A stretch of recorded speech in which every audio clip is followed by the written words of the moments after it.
Okay, shall we get started? All right, welcome to the Gaming Historian panel of Portland Retro Gaming Expo. Thank you. This is my first year at the convention. This is my first time ever in Portland. My only experience in Portland was watching Portlandia, and I noticed that like the locals don't. Is that right? Do the locals like Portlandia, or is that accurate? It's hip to hate it. It's hip to hate it. All right. Okay. There's some good episodes. So the agenda today, we'll do a little recap of what we're gonna do today. It's like you're in class. This is great, right? So first of all, welcome. Just do a recap of what's new with the show, what's going on with me. We're going to do a live presentation on a topic that no one has seen before. I just wrapped up the Power Glove episode, so this is a totally new topic. You guys will see it first. And do some Jeopardy. It's my favorite show, so do a little Gaming Historian Jeopardy. And then do a brief Q&A if we have enough time. And then you may leave the room. Okay? So, recap what's new. By the way, that's the best Zelda game ever made. So I started doing longer videos, kind of 20 to 30 minutes. It's kind of more my style where I want to take the show. I just wrapped up the Power Glove episode, which has been doing really well, so thank you all for watching that episode. I'm also going to be starting to do a series of interviews with people that are in the industry, kind of tell their life story from their perspective, so look for that coming soon. And yeah, that's basically it. So we should move on. Anyway. Okay, so this next topic is somebody who was, speaking of these interviews I want to do, someone who was very important to the industry. Some of his accomplishments weren't really that well known until after his death. And he recently died this year. So I'm going to play this clip and we'll see who we're going to talk about today.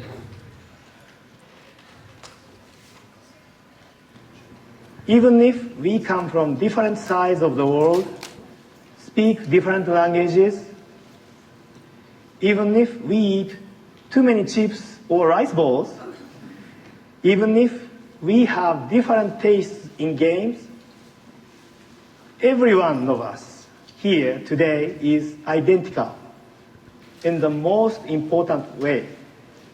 Each one of us has the heart of the gamer. Thank you very much for your attention.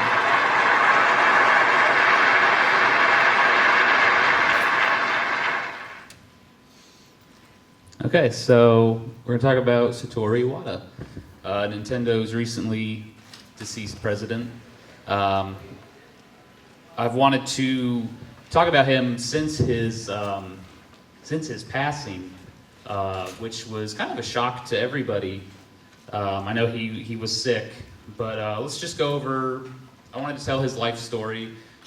I have some brief research that I've started up, so I just wanted to present to you all what I have so far. It's just some basic info. He was born December 6th, 1959.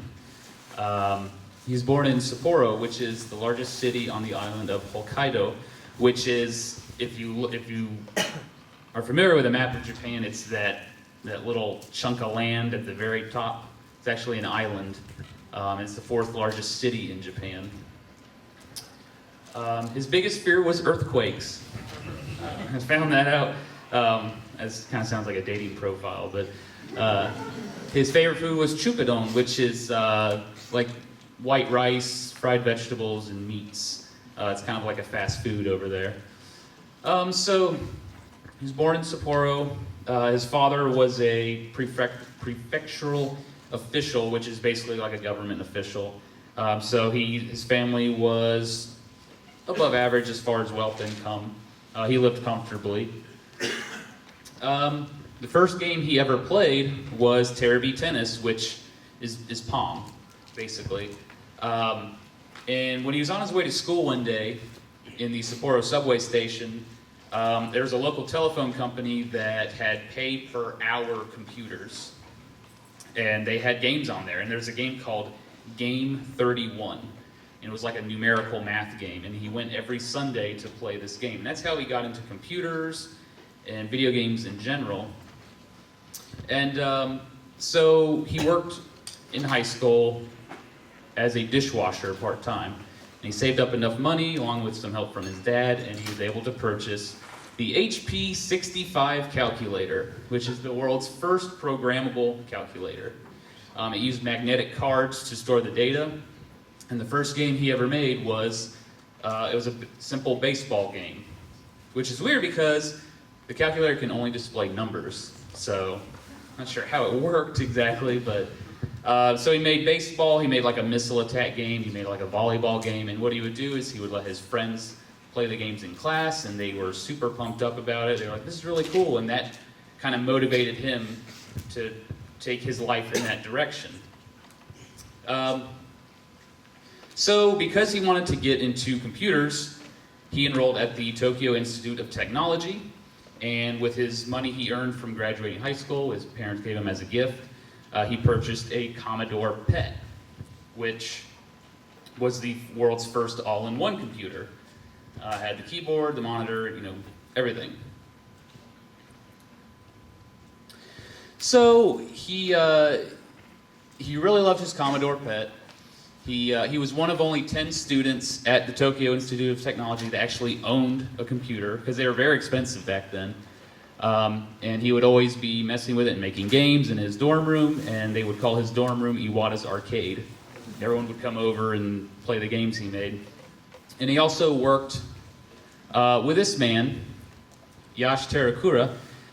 He was an employee at Commodore, and Iwata just went in and was like, let me help you do anything, like intern basically. So he sorted books, floppy disks, he made test programs, and in exchange, Iwata learned more about the Commodore, the hardware.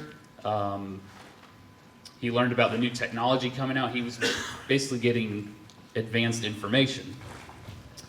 But he also hung out at the Saibu department store, which is, it's like the Japanese Walmart, I guess, but like a fancier, maybe like Target. So he hung out at the Saibu department store because, again, not a lot of people own PCs, but they had an electronics section at the store. And employees that worked there, and even like high school kids and college kids, would just hang out and show off their programs and talk about computers. And Iwata hung out with them. And eventually one of the employees said, well, I want to start this company. So a few of them formed a company called HAL Laboratory,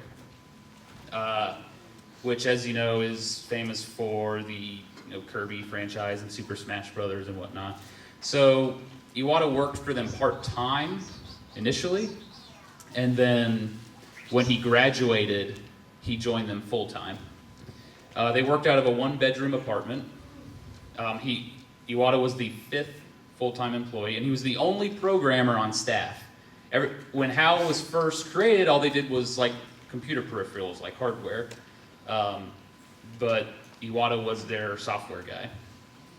Well, and then this machine called the Family Computer was coming out. And what was great was the Famicom uses a chip called it's a Ricoh 6502 chip. And it's the exact same chip that the Commodore PET used, which is what Iwata learned on and knew in and out. So Iwata knew a ton about the Famicom hardware already. And so he arranged a meeting with Nintendo and said, let me program games for you. And they're like, all right, well, let's see what you know. And he showed them, and he knew more about programming on the Famicom than people that actually worked at Nintendo. So they said, okay, HAL will, Nintendo will come up with games, and HAL will be a developer for the game. So Nintendo invested some money in HAL, and they became a second-party company. So this was actually just recently discovered. The very first game Satoru Iwata worked on for the Famicom was Joust. And there's a great article by John Anderson about how this all went down. So I don't know if anyone's familiar with this. Well, I'm sure a few people are. When Nintendo was planning to come out with the Famicom NES in America, they first contacted Atari to see if they could distribute the system in North America. And so they had a contract lined up, and they said, okay, Nintendo, you can pick 4 Atari games and release them for the Famicom. So one of those was Joust. So Iwata programmed Joust, but the deal fell through, so nothing happened with it. But that was the first title he worked on. First one that actually got released was Pinball. Yeah, ooh, Pinball. Next one is, this might be a little confusing at first, let me explain. So he helped with Balloon Fight. He did the home console port of Balloon Fight. And specifically, one part of Balloon Fight was the physics when you're flapping your arms. It was much more precise than the arcade version of Balloon Fight. And so Iwata taught the programmers at Nintendo, hey, you're doing this wrong, this is how you should probably do the physics. So they implemented Iwata's changes into Super Mario Brothers. So the underwater physics are basically identical to the Balloon Fight physics. So Iwata, in a way, had a hand in Super Mario Brothers. So if you fast forward to about 1991, HAL is doing well. But they decide to build a new headquarters in Yamanashi, and they ended up owing a lot of money, 1.5 billion yen. And so they had to declare bankruptcy, but Hiroshi Yamauchi said, okay, well, I've invested money in HAL, I'm going to save HAL, and you'll just owe Nintendo money. You have to pay us back. But the only condition he had was Satoru Iwata must become president of HAL Laboratory because he had a lot of respect for him. And Iwata was a board member and he was a manager at the time, but he agreed. So now we're going to go over some of the accomplishments that Iwata had while he was president of HAL, which you don't think a president would do stuff like this, but first one was Kirby's Dream Land. He helped program it. It was actually initially called Tinkle Popo, which is a weird name.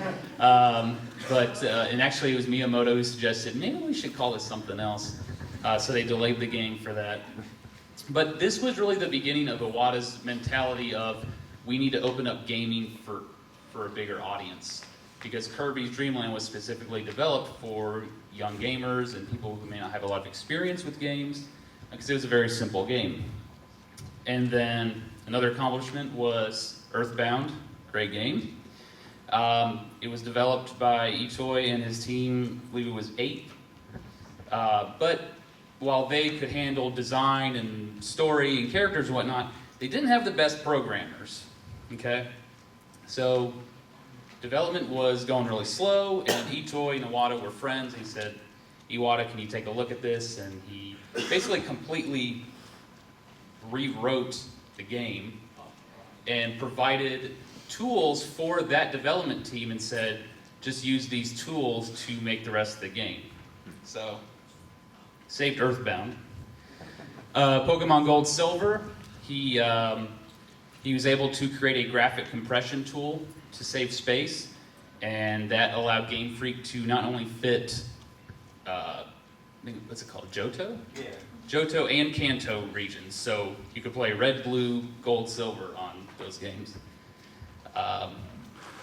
He coded the battle system for Pokemon Stadium. By himself, he didn't have any documentation, he just played Pokemon Red and Green and looked at the code and was like, oh, that's how it works, and then he made it for Pokemon Stadium. Yeah. He also helped with Super Smash Brothers. So, after he repaid all the debts for Nintendo, which is about 1999, he actually left HAL briefly. You know, he repaid the debts, he said, my job's done, and he stepped down, and he basically did consulting work. But then in 2000, Yamauchi said, hey, why don't you work for Nintendo directly? So Iwata felt like he owed Yamauchi for bailing HAL Laboratory out. So he became the head of corporate planning in 2000, and Nintendo saw great profits while he was head of corporate planning, and when Yamauchi decided to retire and step down, he could think of no one better than Satoru Iwata to become the next president. And he was the first president of Nintendo that was not in the Yamauchi family, which was kind of a big deal at the time. By the way, one of his first jobs as president of Nintendo, he debugged Super Smash Bros. Melee.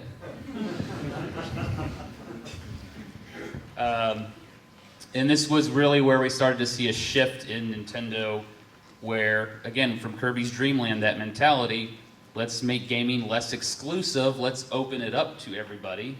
And so you have devices like the Nintendo DS and the Nintendo Wii where people who had never played games before started playing these games. Iwata would meet frequently with employees, something Yamauchi rarely did. He talked to the media, something Yamauchi rarely did. He came up with the idea for Brain Age. Anyone Brain Age fans here? Woo, Brain Age! Yeah. And on July 11, 2015, Iwata passed away in Kyoto due to complications from a tumor in his bile duct. And actually, the day after the news, someone snapped a shot of the rainbow over Nintendo headquarters. I thought that was a cool picture. So yeah, that's just what I have so far on Iwata. There's a lot more research to do, but wanted to share what I had with you all for now. So, okay. Thank you. Well, now comes my favorite part of the panel, which is Jeopardy. I love Jeopardy. So, with Jeopardy, all the answers can be found in Game and Historian episodes. So if you're a big fan of Game and Historian, you'll do really well at this. So I need 3 volunteers, and please raise your hands. Who wants to play? Glasses right here. Remind me of a young Norman. Please come up here. A little older. You, sir, with the hoodie and the long hair? Yep, you got it. And then you're holding up a Famicom. Yeah, come on up.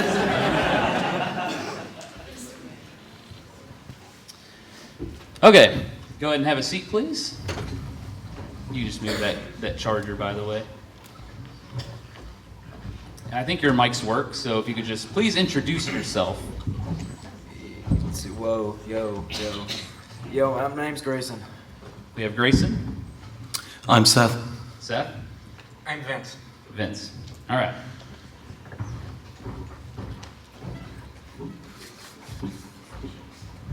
This is going to be like kindergarten class. All right, choose your buzzer. We have blue, green, red, and orange.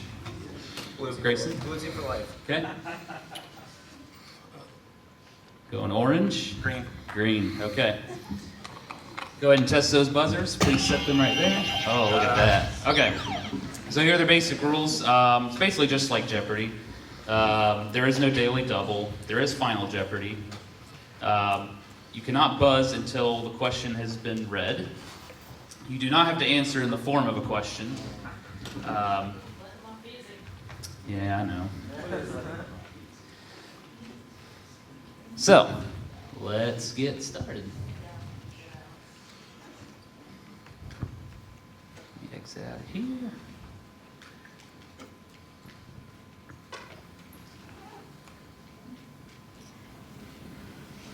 Oh yeah, here we go. Okay, so usually, I know there's only 3 of you, but this is kind of a weird online software thing, so we actually have to do 4 teams, because if none of you get the answer, I have no way to say no one got the answer. So basically, I have a 4th, I have a ghost team that just gets all the wrong answers. Okay, Grayson, you're the blue buzzer, so you can be Eggplant. eggplant. I'll be eggplant. Yeah. Kid Baker's me up right now. You, sir? Broccoli. Broccoli. But I'm the green one. I like broccoli. Sir? Celery? I guess. All right. And then team 4 is always potato. Potato's always the underdog. All right, we know how to play. Okay. Here are our lovely contestants here at the bottom. All right, I'm thinking of a number between 1 and 20. Whoever gets closest without going over will get the board. 9. 17. 14. 9 is correct. So, let me read the categories. We have potent portables, secret Mario games, video games, consoles and accessories, developers and creators, and then randomness. Developers and creators for 100. Developers and creators for 100. And again, remember, wait for me to finish the question. Joust, pinball, balloon fight, all on the Famicom. He is a person. Who is Satoru Iwata? That is correct. Yay! So, eggplant.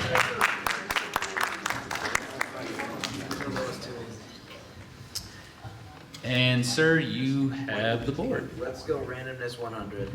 Randomness 100. Super Mario Bros. 2 was a reworking of this game for the Famicom Disk System. Who had it first? Yellow? Yellow? I think it was yellow. Broccoli. Doki Panic. Doki Doki Panic is correct. Very good. You have the board, sir. I'll take Secret Mario games for 100. Secret Mario games for 100. Mario plays the referee in this boxing game. That'd be Mike Tyson's Punch-Out. Mike Tyson's Punch-Out is correct. Eggplant. Oh, yeah.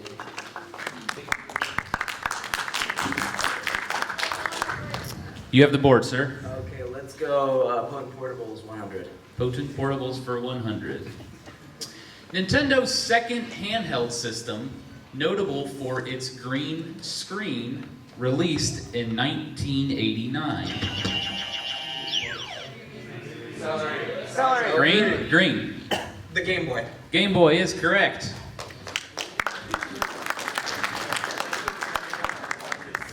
Developers and creators for 200. Developers and creators for 200. I'm rooting for Potato. Developed Sonic the Hedgehog. He is a person. Yes. Yuji Naka. Yuji Naka is correct. Eggplant. You have the board. Let's go Consoles and Accessories 100. Consoles and accessories for 100. Released in 1993 for $49.99. It played NES games. Yes, sir. The NES 2 or the top loader. That is correct. You still have the board. Video Games 100. Digigames for 100. Sega pitched this character after Alex Kidd wasn't very popular. He is nicknamed the Blue Blur. I'd say yellow. Oh, okay. Sonic the Hedgehog. Sonic the Hedgehog is correct. Sonic the Hedgehog. Broccoli. You have the board. Sonic the Hedgehog. I will take Secret Mario games for 200. Okay. Mario is the head official in this early sports black box NES game. Yes, sir. That'd be tennis. Tennis is correct. You have the board. This is why I take AP World History. Let's go Randomness 200. Randomness 200. Everybody remembers Mario, but this little known Nintendo character became the main star of Donkey Kong 3. Eggplant. Stanley the Bugman. Is he correct? He is. Stanley the Bugman is correct. Still have the board. Developers and creators 300. Developers and creators for 300. Mega Man, Dead Rising, person. Yes, sir. Keiichi Inafune. That is correct. The board? Potent Portables 200. Potent Portables for 200. This system was advertised as portable, but came with a stand and featured red graphics that gave players headaches. Is it green? The Virtual Boy. Virtual Boy is correct. You have the board. Potent Portables for 300.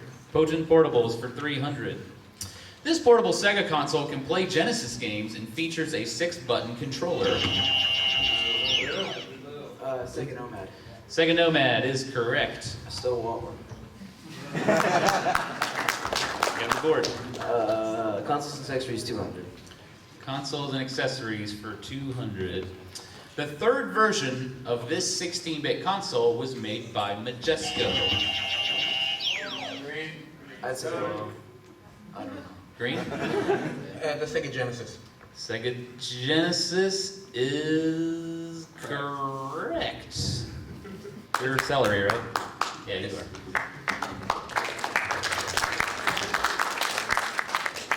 You have the board. Potent Portables for 400. Potent Portables for 400. These were Nintendo's first handheld systems, created by Gunpei Yokoi in 1980, and featured LCD games with alarms. Yellow or green? Yellow. Yellow? Is that the Game & Watch? Is it the Game & Watch? It is! Very good. You have the board. I'll take video games for 200. For 200. Oh, yeah. Before id Software created Doom, they developed this series that gave birth to the first-person shooter genre. It featured the Mecha Hitler boss. Green. Green. Wolfenstein. Wolfenstein is correct. You have the board. Potent Portables for 500. Or Portables. Potent Portables for 500. The Sega Nomad was based on this Sega handheld, which was used on Japan Airlines and let passengers play Mega Drive games using the TV on the seat back. Sir? The Sega Mega TV. Mega TV, I cannot accept that answer. Anybody else? Is Potato gonna get some points? I think Potato has it. Potato! The Mega Jet. I blanked. Potato does not have the board, so whoever had it last correct, sir? Was it? Yes. Yeah. I'll take the next one under consoles and accessories. For 300? Sega's very last console. Green. Dreamcast. Dreamcast yeah. is correct. That's what Marcus Capcom right there. 400. 400? This add-on for the Nintendo 64 was only released in Japan. Used proprietary magnetic discs. Green. Green? The Nintendo 64 disk drive. That is correct. There was one here that was like only like $200 yesterday. Let's think finish up the category. That was Finish out the category. Consoles and accessories. This device allowed you to read your Nintendo 64 or PlayStation memory card in your computer and share data. Blue. The Dex Drive. Dex drive is correct.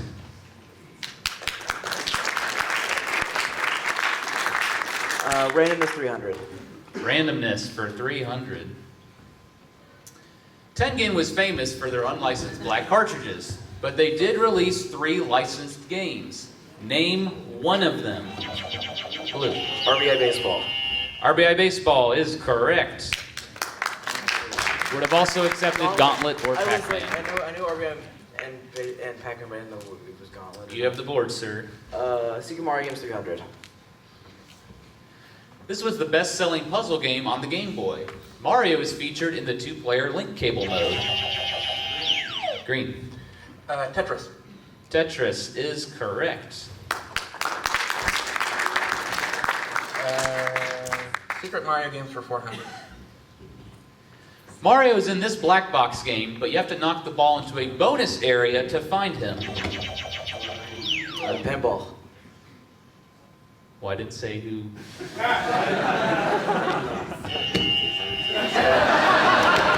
I think it was... Potato wins. It was green. You know what? We're going to give that one to Potato.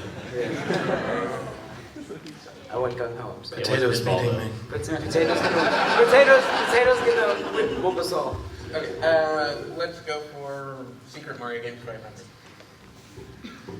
When you reach high scores, Mario is featured in cutscenes around the world in this Game Boy game. Sir. It's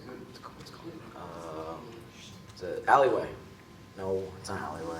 It's not Alleyway. No. Potato. Tetris? Correct. Potato. Potato's going to get this one. It is Kicks.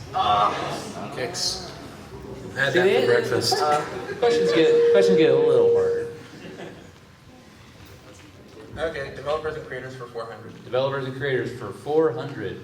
Kirby, Super Smash Brothers. Masahiro Sakurai. That is correct. Finish up the category. Okay.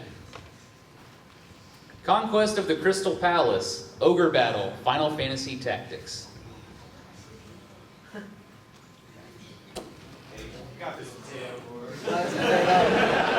I think Potato's gonna get this one.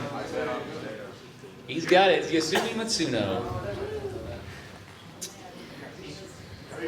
Sports still yours? Randomness 400. Randomness for 400. This electronics company made several televisions with a built-in NES. Unfortunately, it was very expensive and didn't sell well at all. Blue. Sharp. Sharp is correct.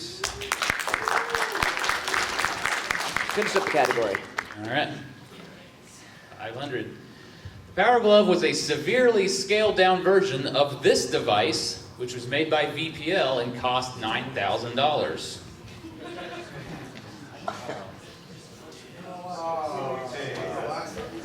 Here we go. What is the power loader from Aliens 2? Oh, sorry, Broccoli. I'm sorry, Broccoli.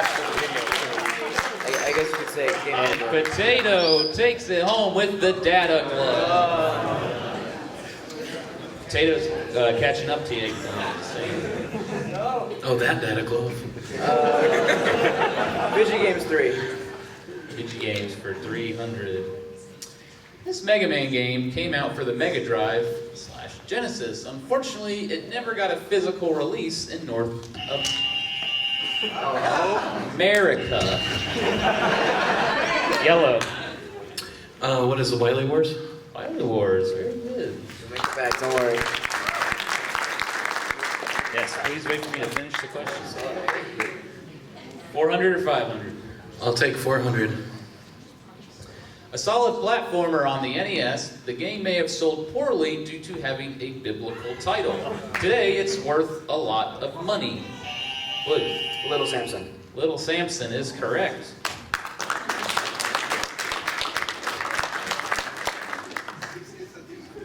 And last one. Released on the PlayStation.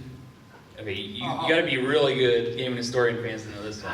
Released on the PlayStation, I can feel it in this my game brain. featured Lieutenant Jimmy Patterson carrying out covert operations for the OSS during World War II. It basically created the World War II first-person shooter genre.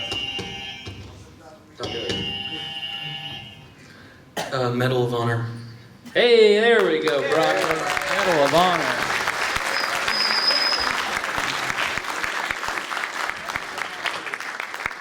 Potato looks kind of upset. Is Medal Honor like the sequel or the prequel? I still don't understand. What's that? Underground is it the sequel or the prequel? I still Underground? Yeah. It's basically the prequel, but you play as Saw the sewer levels. the female. Radical. It's Anyway, also- let's go to Final Jeopardy. Let me pull that up real quick. How am I going to do this? So unprepared. prepared. Well, you can basically, I'm going to tell you the category. The category is Final Fantasy. Oh no. Potato. So,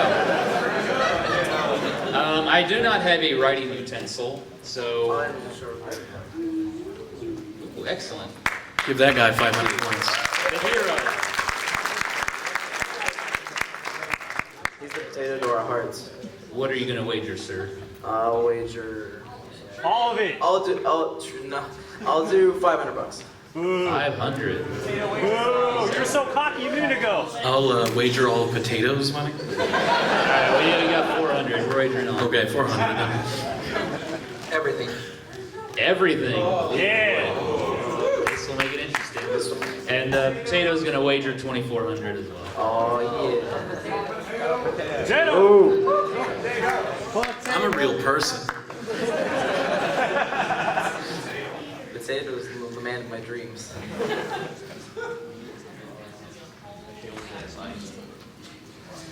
All right. Here is the question. And you don't have to write it down. I'm just going to go down the line and you tell me what your answer is. Released for the Super Nintendo in 1992, it was the first Final Fantasy game ever released in Europe. It is known in Japan as Final Fantasy USA. So let's do this Jeopardy song.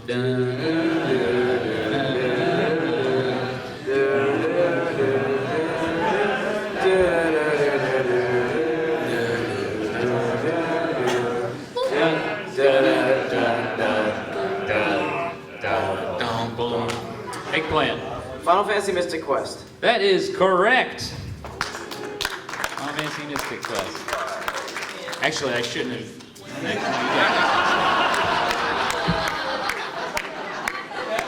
All right, I gotta do a new question. I'm sorry. Gotta do a new question. Had a good feeling about that one. Now we have to write it down. There's no other way to do it. Yeah, we're gonna write down on this cardboard here. There's like Hey, someone got some paper? yeah. That guy right there. That guy. No. You can keep that. Yeah, come up here, man. Bring it We on. need some paper.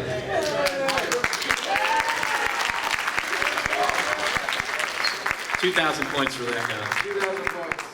Can I borrow 2,000 points? Can we money match for the points? All right, Let's money match audience. for the points. Audience, let's come up with a category. No.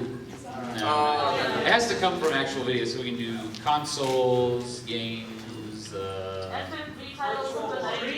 boy. Yeah. Sega Master System. I like both. Commodore. RBI face. Griffin Town's Marty. World history.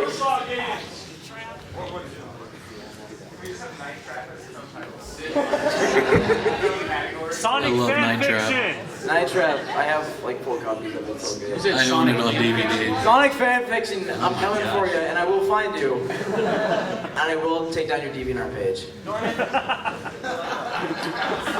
Well, that would be good. Well, the answer was Mystic Quest on the previous one. But there's some more about Mystic Quest that maybe you don't know. So we'll stick with Mystic Quest as the theme. Okay. All I know is the name. This man was responsible for most of the translations Square did during the 90s. He translated Final Fantasy Mystic Quest.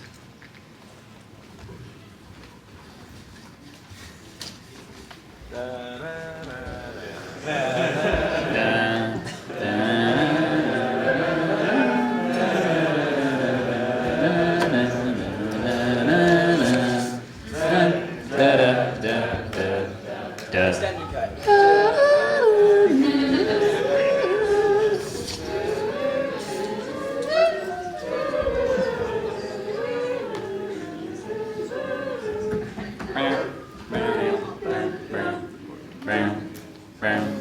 Boom. Nice Okay, bass. the answer to this question I need the pen. Any writing utensils, go ahead and take it back. I don't want you guys scribbling. Is that your Sharpie? Yeah. All right, put it away. Okay. Just in case I wrote my color on my card, can we not count that towards my answer? What's that? Just in case I wrote my color on my card, can we not count that towards my answer? That's okay. Okay. I wrote my number. All right. I wrote nothing. The correct answer is Ted Woolsey. I did it. Oh no! Oh no!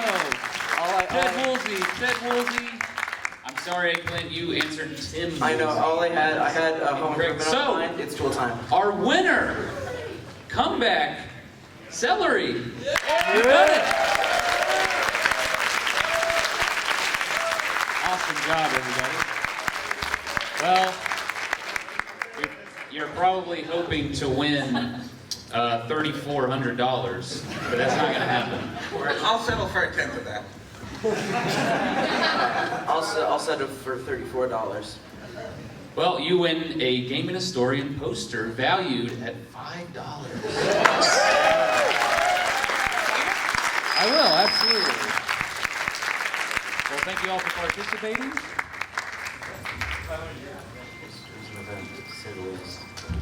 Yes, you may now leave the stage. The poster is yours. I'll sign it right after we finish up here. Oh no, well it is time. Well, thank you all for coming out. I'm sorry there's no Q&A, but thank you so much for coming out, and see you next year. Oh, and I do have an autograph session.